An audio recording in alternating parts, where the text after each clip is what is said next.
Hello, everybody. This is Toni Turner, and welcome to the Market Now on Friday, June 28th, just after the markets close. Before we go on, please know that all of us at ToniTurner.com wish you and yours a very enjoyable July 4th holiday.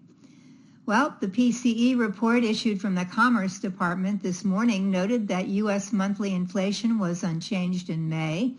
A modest increase in the cost of services was offset by the largest drop in goods prices in 6 months, drawing the Federal Reserve closer, we hope, to start cutting interest rates later this year.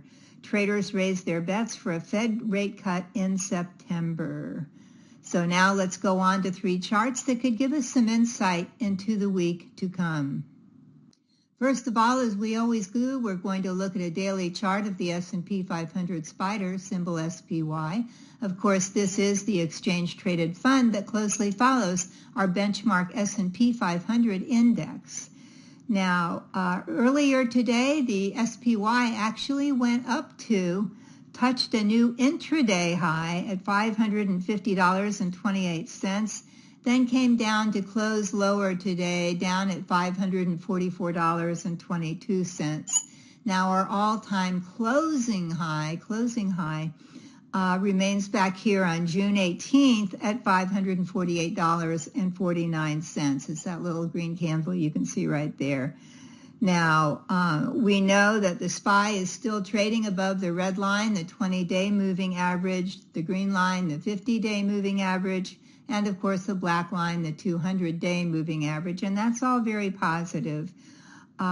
If we go back to just January of this year, and you can't see January 2nd on this chart, but if you went back to January 2nd of this year, you would see that the SPY opened the year at $472.16, and then, as we know, pretty much walked up the 20-day moving average, except for the drop down in April, which was no fun at all, but it moved right back up again, right back over the 50 and 20-day moving average, started walking up the 20-day moving average again, and has actually gained about 16%. So from this year's run so far is 16% higher. We can't complain about that. It's a good gain. Now, we've also noted that for most of this uptrend, except for the April dip, again, the price has used the 20-day moving average. Look back here, too, how price used the 20-day moving average pretty much as an uptrend line, a support line. And now looking at that, then we come back here to the present time and say, what do we do with this? Now, right now, last week when you and I talked, we're going to call resistance here, price resistance at 550, 551. That has not changed. We haven't gone up over that line yet. So we're going to keep our price resistance line here at 550 or 551.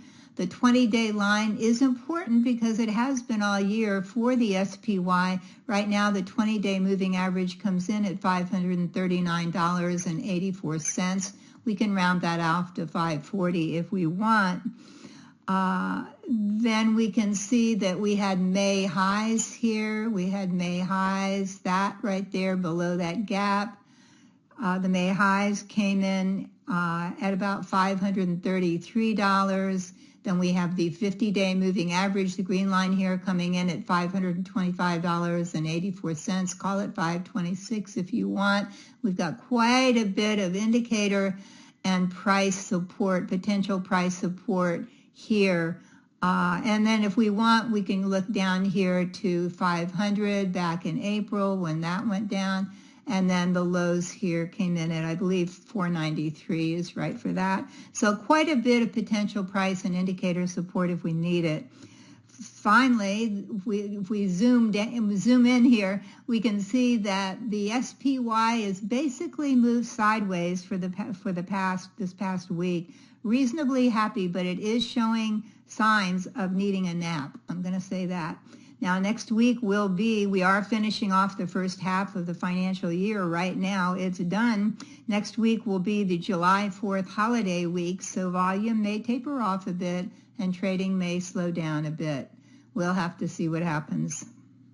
Our next chart is a daily chart of the Invesco QQQ, symbol QQQ. As you all know, this follows the Nasdaq 100, which is the index containing the top 100 non-financial stocks in the stock market. The Nasdaq 100 is home to momentum stocks like Nvidia, Meta, Apple, Microsoft, that whole group. The QQQ closed today at $479.11 after making an intraday high up here at $487.20. So for a few minutes we thought, hey, maybe it'll keep going, but it did not. Our recent high here took place. The all-time closing high is still that little tiny candle right there. On June 18th, that was at $485.21.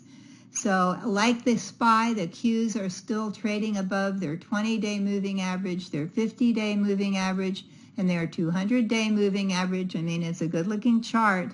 But like the SPY, I'm going to have to say this last week's price action right here, it looks like the Qs are starting to look a little sleepy here. And they've had such a heck of a run. Nothing goes up forever. I just have to tell you, you know that.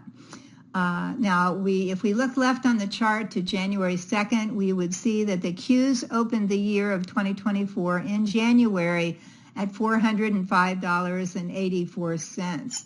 And then, of course, as we know, except for the April dip, they walked up the 20-day moving average, excuse me, dipped in April, then moved back up at the end of April, back up over the 20-day and 50-day. So from back here in January to where we are now, the Qs have gained 20%. Boy, you can't argue with that number. That's a great run. So let's establish some guidelines here. Resistance is going to remain here up at 487, 488.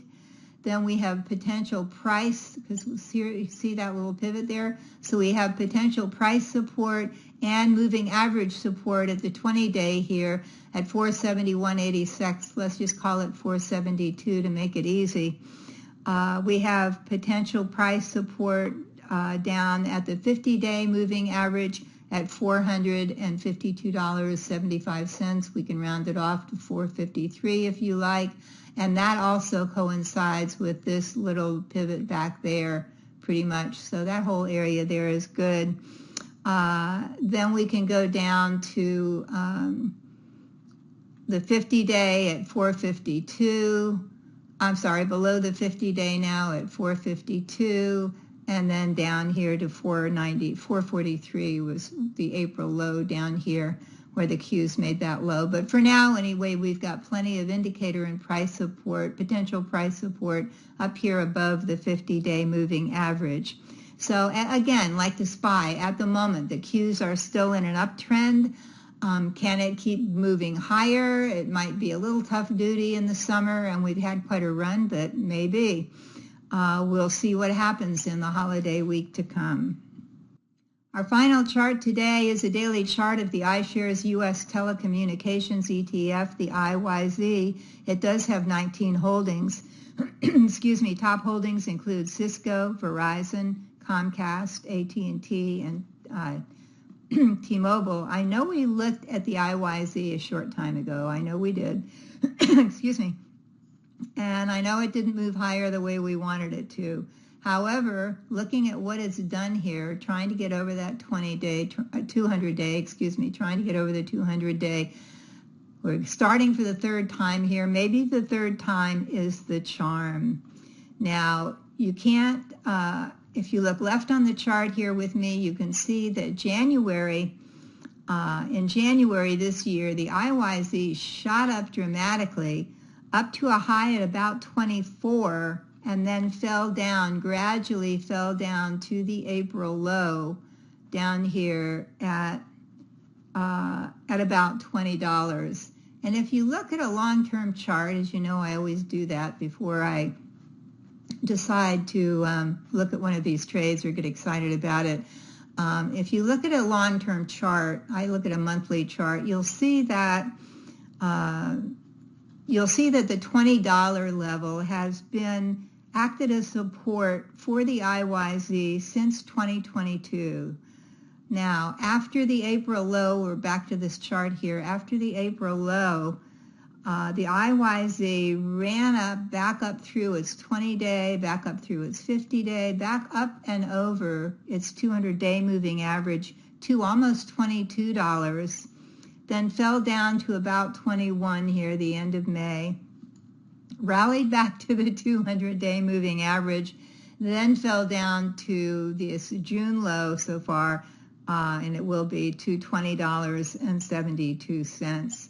Now, since that low, it has rallied back up. One of the reasons is if you look at a daily chart of the AT&T, it has broken out after forever going sideways, I think. It's finally broken out pretty strongly. I mean, you know, these are tech companies, any way you look at it. So at any rate, the IYZ has moved up over the 50-day, over the 20-day. And today it moved up to close here, the IYZ, at $21.72, literally 3 cents above the 200-day moving average, which is coming up here, or coming down here, I should say, at $21.69. So we got 3 cents. We closed 3 cents over the cutting it close over this 200-day moving average. So this looks strong to me. I'm not going to bet a lot of money. I'm not going to bet my duck slippers on it, but I am going to watch it next week. So in the coming week, if the market behaves and if the IYZ can move decidedly up and over the 200-day moving average, again coming in at $21.69, if it can move up and over it, and stay above it for 3 consecutive days, I will add a small position of the IYZ to my trading portfolio with a stop down here at $20.50. I think that's reasonable.